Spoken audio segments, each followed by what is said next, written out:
Friends, स्वागत है आपका आपके अपने YouTube चैनल गौसिया ज्ञान भंडार में। और मैं हूं आपकी दोस्त गौसिया यूबी। और एज़ यू नो कि हम बहुत कुछ सीख रहे हैं। हमारा 90 डेज़ स्पीकिंग चैलेंज चल रहा है। हम लोग ग्रामर पे बात कर रहे हैं 90 डेज़ चैलेंज में, यानी कि हम लोग बेसिक अपने टेंसेस सीख रहे हैं, यानी कि हमारे क्या चल रहे हैं, टेंसेस की सीरीज़ चल रही है। उसके अलावा हम लोग वोकैबुलरी पे बात कर रहे हैं। वोकैबुलरी में हमारे फ्रेजल वर्ब्स चल रहे हैं, देन लॉ के टॉपिक्स चल रहे हैं, उसको हम अदर वीडियोस में डिस्कस करेंगे। तो आज हम लोग फिर से बात करने जा रहे हैं फ्रेजल वर्ब्स के बारे में। गाइस देखिए, फ्रेजल वर्ब्स ऐसे वर्ब्स हैं जो आपकी इंग्लिश में इंप्रेशन को ला देते हैं। तो इसकी इंपॉर्टेंस आपको पता है, हम लोग हर वीडियो में बात करते हैं। सो आई होप कि आपको वीडियोस पसंद आ रही होंगी, आप लोग नोट्स बना रहे होंगे, याद कर रहे होंगे और अपनी लैंग्वेज में इनको यूज़ कर रहे होंगे। तो चलिए आज का वीडियो शुरू करते हैं। लेकिन वीडियो को शुरू करने से पहले अगर आप लोगों ने चैनल को सब्सक्राइब नहीं किया है तो जल्दी से चैनल को सब्सक्राइब कीजिए। वीडियो अगर पसंद आ रहे हैं तो उन्हें लाइक ज़रूर करिएगा और शेयर करना भी मत भूलिएगा। तो आज के फ्रेजल्स देख लेते हैं, कौन कौन से फ्रेजल वर्ब्स हैं हमारे पास। तो पहला फ्रेजल वर्ब है हमारा स्मार्ट अंडर। आज हम स्मार्ट से बनने वाले, स्माइल से बनने वाले और sort out, stand by, stand से बनने वाले हमारे पास बहुत सारे फ्रेजल वर्ब्स हैं, इनको हम डिस्कस करेंगे। डिफरेंस देखिएगा आप, ठीक है। तो पहले हम देखते हैं स्मार्ट अंडर को। स्मार्ट अंडर क्या कहता है? इसका मीनिंग होता है पीड़ित होना, यानी कि to be afflicted with. Okay, तो एग्जाम्पल देखिए, the child's hand smarted under the crack of his teacher's ruler. वो टीचर मैं नहीं थी। ओके, तो जो बच्चा था उसके हाथ जो थे वो पीड़ित हो गए। कैसे? Under the crack of his teacher ruler. जो टीचर का रूलर होता है ना, स्टिक होती है, या आप स्केल बोल सकते हैं, रूलर बोल सकते हैं, तो उसके क्रैक की वजह से। ओके, आगे चलते हैं। Smile on. स्माइल ऑन का मतलब होता है प्रसन्न होना, टू ब्लेस। एग्जाम्पल है फेट स्माइल्ड ऑन हिम, यानी कि भाग्य उस पर प्रसन्न हुआ। ओके, स्माइल्ड ऑन का मतलब प्रसन्न होना। Next is sort out. Sort out का मतलब है किसी प्रॉब्लम का सोल्यूशन निकालना, यानी कि समस्या को सुलझाना, to find out a solution. Example है please sort out his problems, यानी कि सॉर्ट आउट करो उसकी मुसीबतों को, ओके, उसकी प्रॉब्लम्स को। Next is stand by. Stand by का मतलब होता है वफादार रहना या किसी चीज़ के लिए तैयार करना। ओके, तो टू रिमेन लॉयल या फिर to be ready. Okay, example देखते हैं, I will stand by you through thick and thin. Thick and thin भी हमारा एक ईडियम है। थिक एंड थिन का मतलब होता है सुख दुख में, ठीक है। तो मैं हर सुख दुख में तुम्हारे लिए तैयार रहूंगी या तुम्हारे लिए वफादार रहूंगी। Okay, next is stand for. देखिए ये था स्टैंड बाय। डिफरेंस देखिएगा, stand by, stand for, stand out, stand up to, और बाकी और भी करेंगे, ठीक है। तो स्टैंड फॉर का मतलब होता है अर्थ होना या किसी के विचार को समर्थन देना, टू रिप्रेजेंट ऑन और मीन, या फिर टू सपोर्ट। ओके, एग्जाम्पल देखिए, आई will stand for truth in all circumstances, यानी कि परिस्थितियाँ कैसी भी हो मैं सच के साथ दूंगी, सच का समर्थन करूंगी या। Okay, stand out. Stand out का मतलब होता है तुलनात्मक रूप से विशिष्ट होना, दैट मीन्स टू बी नोटिसिएबल और distinct.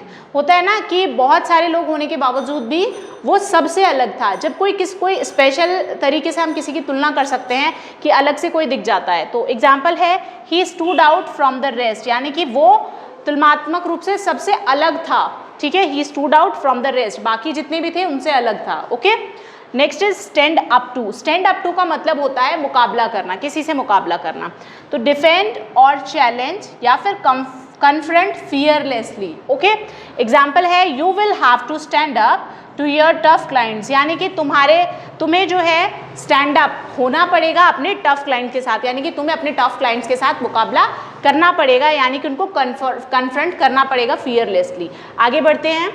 Stand down. Stand down का मतलब होता है पद त्याग करना। ओके, टू रिजाइन या फिर to withdraw as from a political contest. हम यहाँ पर पॉलिटिकल कॉन्टेस्ट की बात कर रहे हैं, या तो रिजाइन करने की बात हो रही है या फिर पॉलिटिकल कॉन्टेस्ट से खुद को क्या करा है, विड्रॉ करा है। ओके, तो देखिए he stood down and withdraw his candidature, यानी कि उसने क्या किया, उसने पद त्याग कर दिया, अपना जो कैंडिडेचर था उससे क्या किया, उसने विड्रॉ कर लिया।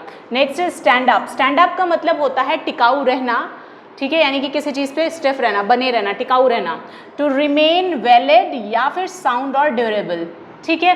तो एग्जाम्पल देखिए, उसका जो बचाव था will not stand up in the court, his defence will not stand up in the court, यानी उसका जो बचाव है वो कोर्ट में टिकाऊ नहीं रहेगा। Next is set step aside. Step aside का मतलब होता है पद से इस्तीफा देना, ठीक है। तो to resign from a post, किसी पोस्ट से इस्तीफा देने की बात हो रही है। तो he stepped aside giving way to his subordinate, यानी कि उसने अपने जो उसका जो सबॉर्डिनेट था ना उसको रास्ता देते हुए, वे देते हुए उसने खुद को क्या कर लिया, खुद पद से इस्तीफा दे दिया। Next is step down. Step down का मतलब है ऊंचे पद से नीचे उतारना। वहाँ पर तो देखिए खुद से इस्तीफा दिया जा रहा था, यहाँ पर उतारा जा रहा है पोस्ट से, ऊंचे पद से नीचे उतार रहे हैं। To resign from a high post, okay. He step down after being alleged of corruption, यानी कि उसको ऊंचे पद से नीचे उतार लिया गया जब उसके ऊपर इल्ज़ाम लगा करप्शन का। Next is step in. देखिए दोस्तों, step aside, step down, step in, step out, step up, step out, stick out, सारे देखिए कितना डिफरेंस है इनमें। और अभी हमने स्टैंड से रिलेटेड भी किए हैं। तो प्रीपोजिशन चेंज होती जा रही है इन वर्ब के साथ में, सो दैट मीनिंग भी चेंज होता जा रहा है, ठीक है, जिससे कि मीनिंग चेंज हो सके, ओके। तो आपको याद रखना है किस का मीनिंग क्या है। तो इनका स्क्रीनशॉट भी आप ले सकते हैं, साथ ही साथ नोट डाउन कीजिए, अपनी लैंग्वेज में यूज़ कीजिए, सो दैट आप इनके यूज टू हो जाएं, ओके। तो स्टेप इन का मतलब होता है दखल देना, टू इंटरवेंस। एग्जाम्पल है the boss step in when the fight turned अगली, यानी कि जब लड़ाई बिल्कुल बिगड़ गई तब बॉस को दखल देना पड़ा या बॉस ने दखल दिया। Next is step out. Step out का मतलब होता है टू क्विट, यानी कि छोड़ देना। तो सिंपल एग्जाम्पल है स्टेप आउट ऑफ माई वे, मेरे रास्ते से हट जाओ या मेरा रास्ता छोड़ दो। Next is step up. Step up का मतलब होता है बढ़ाना, किसी चीज़ को इंक्रीज करना, to increase. We need to step up the production of our goods, यानी कि हमें जो है अपने सामान का जो प्रोडक्शन है उसको बढ़ाना पड़ेगा, हमें उसकी ज़रूरत है, बढ़ाने की ज़रूरत है। Next is stick out. Stick out का मतलब होता है दिखना या ध्यान आकर्षित करना, that means to be prominent. तो एग्जाम्पल देखिए, his funny dress made him stick out of the crowd, यानी कि उसकी जो फनी ड्रेस थी उसने क्राउड से बाहर लोगों का ध्यान क्या किया, आकर्षित करा, क्योंकि वो सबसे अलग दिख रहा था, है ना, सबसे अलग दिख रहा था, उसकी फनी ड्रेस थी, इसलिए क्या हुआ, पब्लिक में उसका ध्यान आकर्षित हुआ। सो देखिए गाइज, बहुत सिंपल फ्रेजल वर्ब्स हैं, ज़्यादा आपको एफर्ट्स लगाने की ज़रूरत नहीं पड़ेगी, जितना मैंने आपको बताया है प्रैक्टिस करने के लिए उस हिसाब से अगर आप लोग प्रैक्टिस करते रहे तो आपकी लैंग्वेज में बहुत अच्छा चेंज आ सकता है। सो आई होप कि वीडियोज़ आपको पसंद आ रहे होंगे, पसंद आए तो लाइक ज़रूर कीजिएगा, शेयर कीजिएगा और चैनल को सब्सक्राइब करना तो बिल्कुल भी मत भूलिएगा। तो thank you so much for watching, खुश रहिए, मुस्कुराते रहिए।